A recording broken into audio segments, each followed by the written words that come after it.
Okay, so today we're working on a Toyota Camry V6 1998. We're going to be changing out the radiator, the AC condenser, and we're also going to be doing a radiator flush, draining out all the old coolant, putting in all brand new coolant. So the first thing we want to do is drain the coolant. Okay, so to drain the radiator, we gotta first take off the bottom radiator hose, but right now it's not accessible, so we're gonna have to take off the splash guard first. Looks like there's some 10mm bolts holding it in. 1, 2, 3, 4 maybe total. Let's get those out first. Alright, once you get the splash guard off, you'll expose your lower radiator hose. Go ahead and disconnect that to drain all the rest of the radiator, all the rest of the coolant. Then let your coolant flow out till it's empty. Smoke break. You see what it is? We over here in Burien with the homie Paris and Marcy. Pretty much family. We out here. What are we smoking on today? Some Mac. Woo. That miracle alien cookie? Hell yeah. I'm already knowing about that one. And then go ahead and disconnect your relay and fuse box. It's just clipped in right here with the tab. Pop that and it should come loose. That should give you a little bit more room.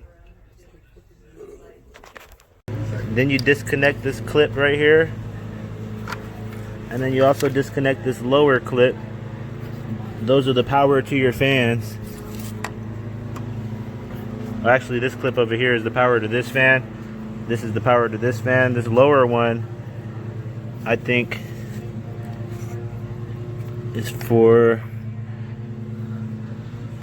Then what you want to do next is disconnect your oil connections. There's 2 hoses on the bottom. One right here that attaches to this, and then one over there. Get your channel locks and pull those off. Be careful of oil dripping when you remove it.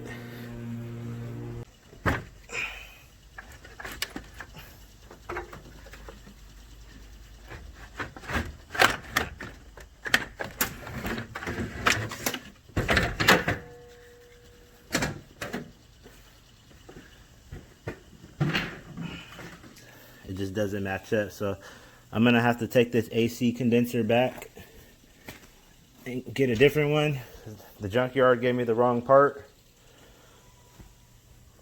And then, so yeah, we're gonna proceed forward with installing this new radiator. So all you wanna do, pick it up and drop it in. I'm gonna do right now. Okay, so when I was trying to put the radiator in, it wouldn't match up to those holes on the bottom because the AC condenser is so pressed out. So we're just gonna smack that back in with the hammer.